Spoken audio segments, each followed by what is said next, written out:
What is up, everybody? 'Tis I, your host, Spazzy Phantasm, and today we are doing the character breakdown for the Engineer, which is tied for my favorite character in between Multi and him. It's tied for my favorite character. Easy peasy. And today we are doing things a little bit differently. I'm recording the audio separately, so I'm not playing in-game, but I do have a little script, so hopefully things will go a little bit smoother and a little more focused. Okay, so what I'm gonna start off with is I'm definitely going to mention that he has my absolute favorite color scheme, purple and neon green, dude. He doesn't get much better than that. And he looks, I don't know, he looks like kind of like buff Mysterio to me. I get that, I don't know why, I just get that vibe from him, and it doesn't help, and it obviously helps a lot that he also uses lots of gadgets and stuff, and Mysterio's that dude that from Spider-Man who isn't really special in any way other than he has all these crazy gadgets and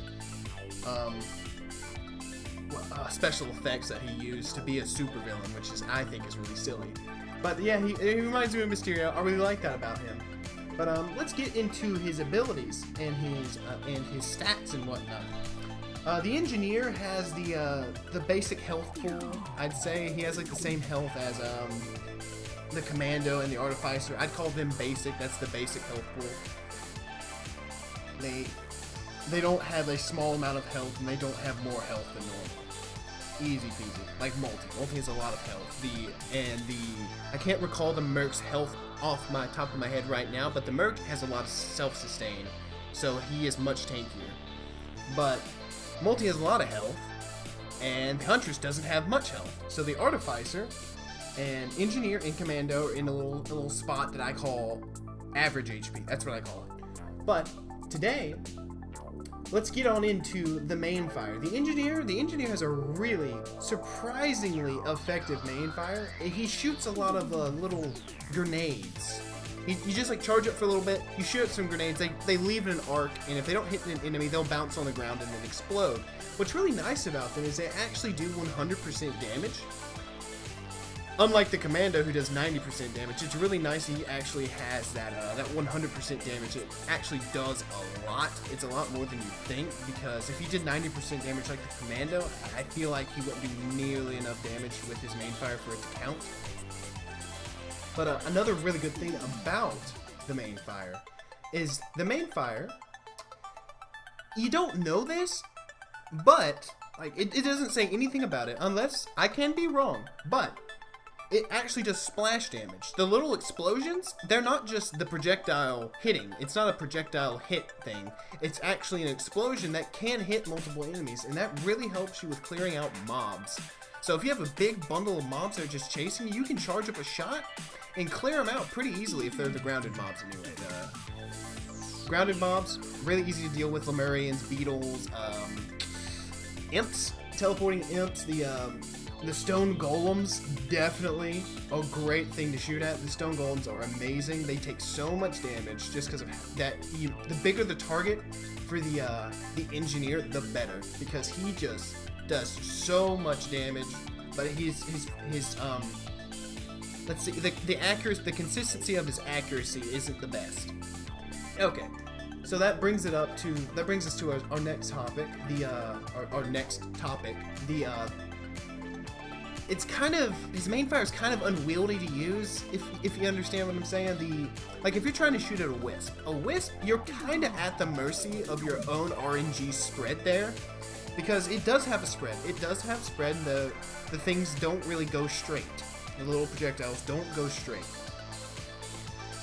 So you're basically just gonna have to like lob it at a group of wisps and hope you hit them if you're using only your main fire, and that it's kind of irritating, but it's only with the small wisp like the jellyfish.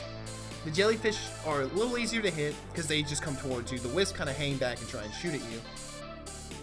So you're gonna have to get good. You're gonna have to get good and familiar with the arc of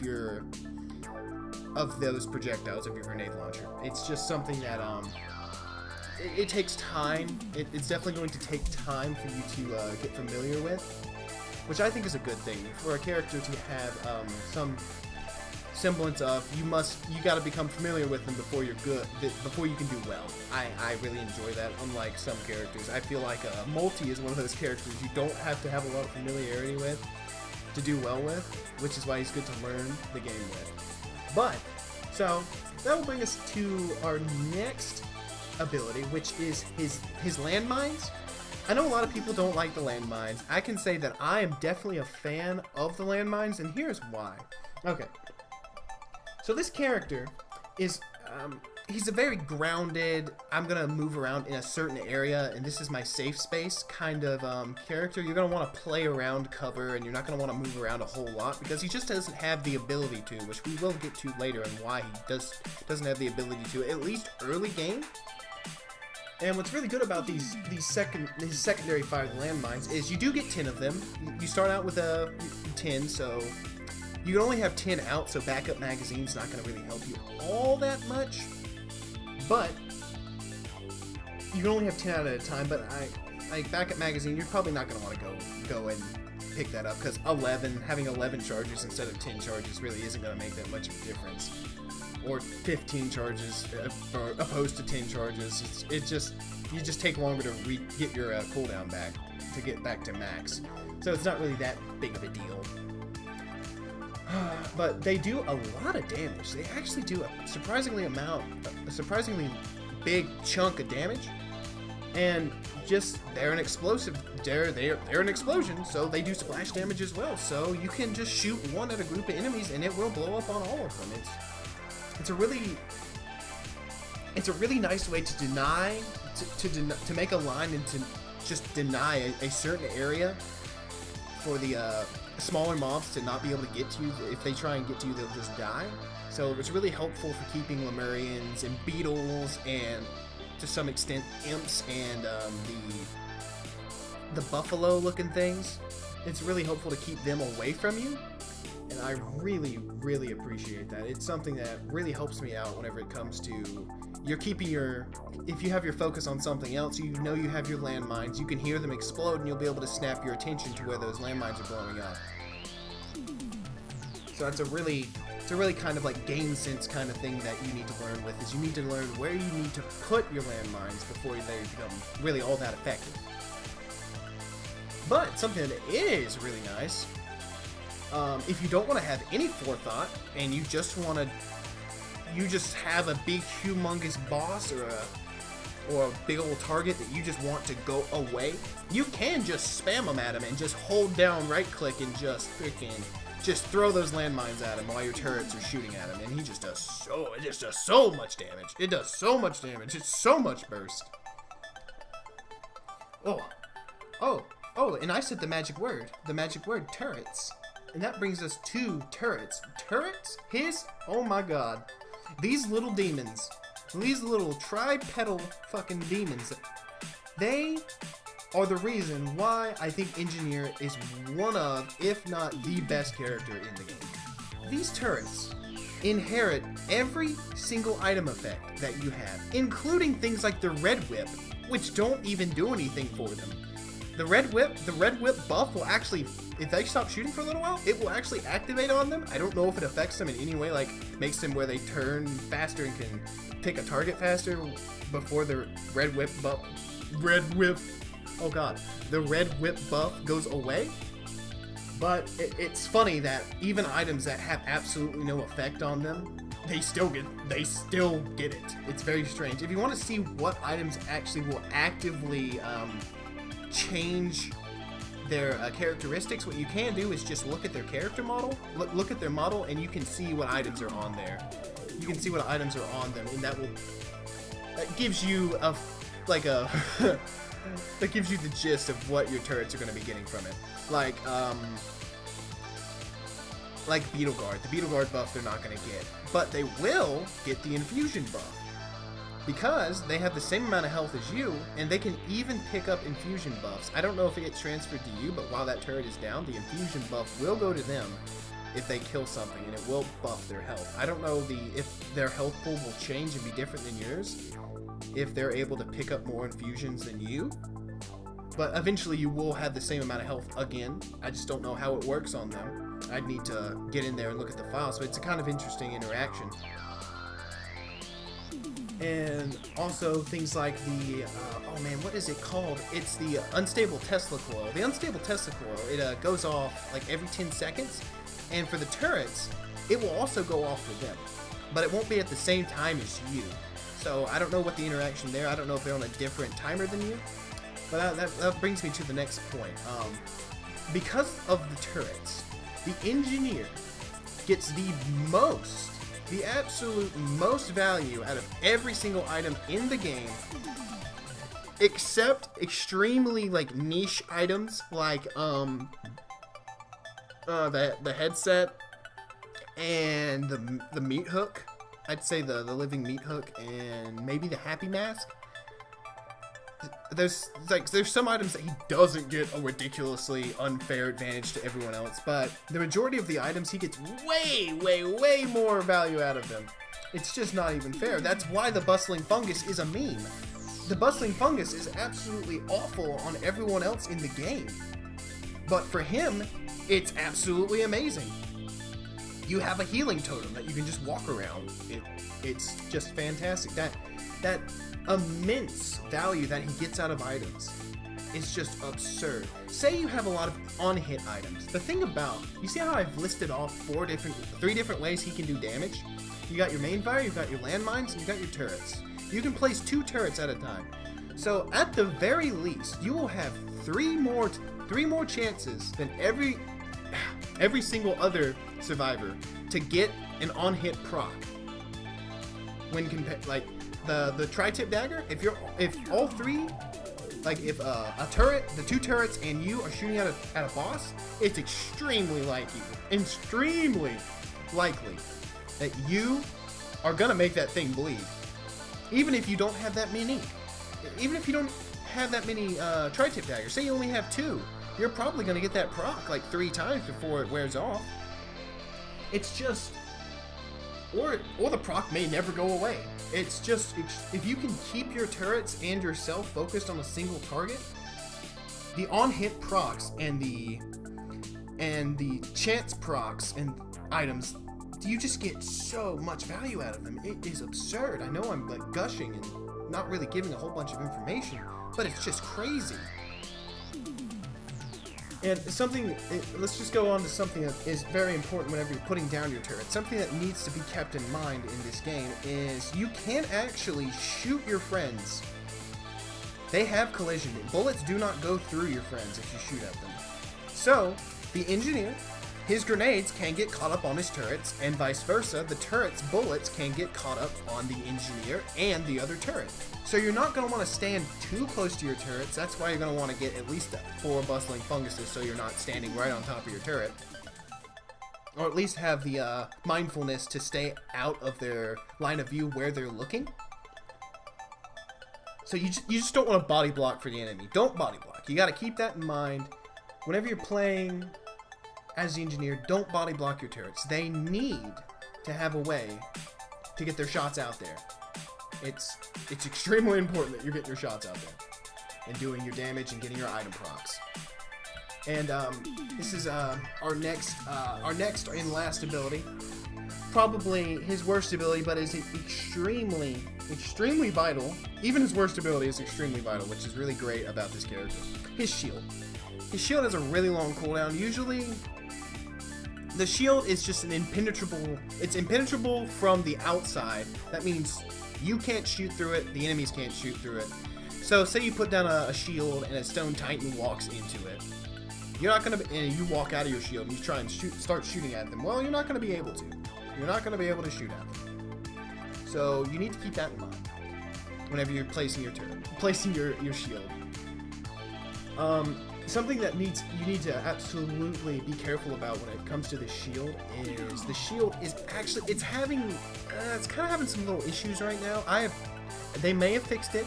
This may not be a problem when you're watching this video. The game might be out. Who knows? It might be out fully. But the shield, as of right now, every now and then, something will sneak through and hit you. I've died a couple of times.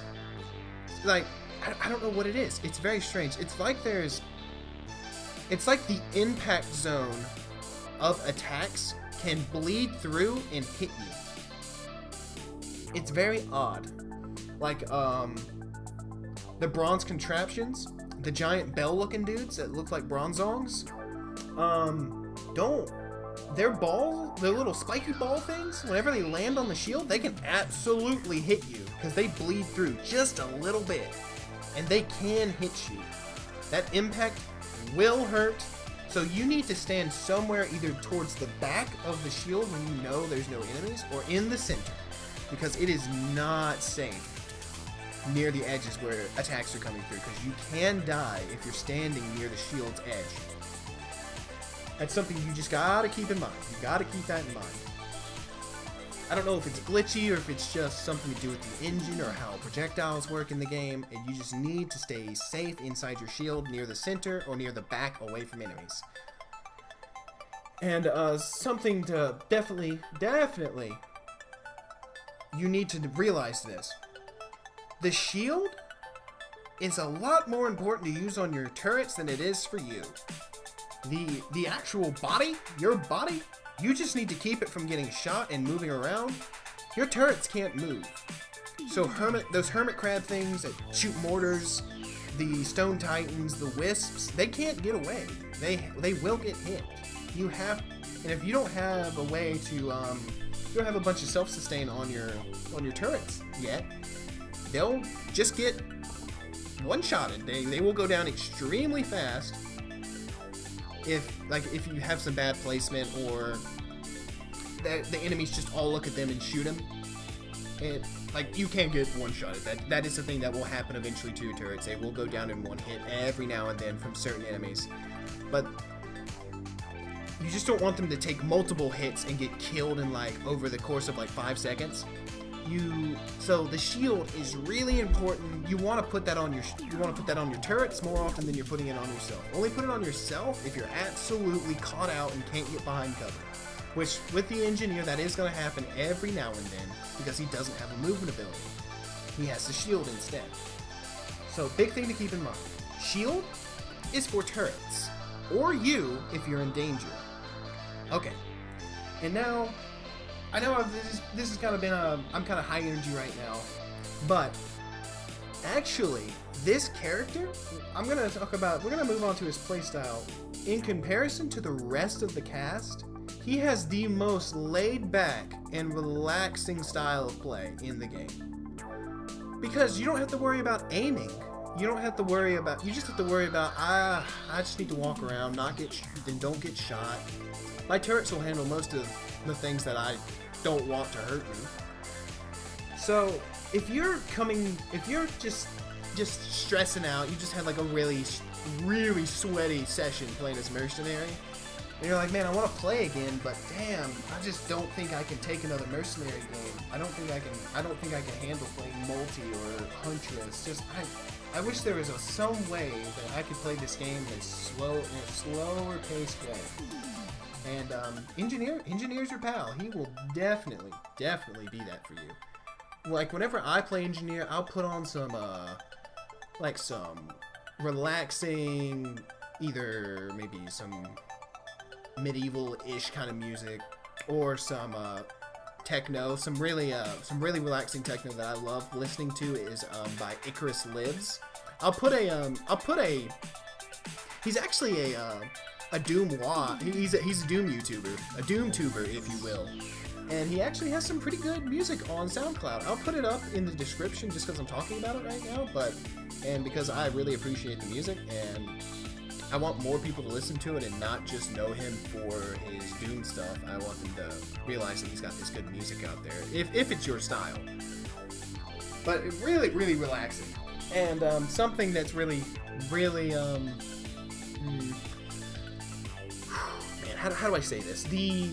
Because of how his playstyle is, because of how his kit works and how he doesn't have a movement ability, he's really and how he's really dependent on his turrets.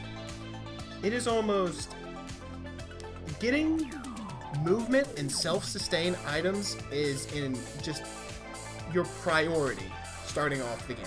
If you can't get movement and self-sustain items, at least a few of them. At least 2 energy drinks. At least 2 energy drinks. If you can't get that, you're not going to make it very far.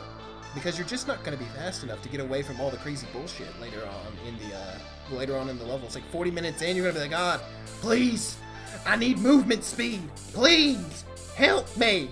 Help me. And another thing, you're definitely going to need those self-sustain items to not only keep yourself alive, but also your turrets alive. Like, you're gonna want things.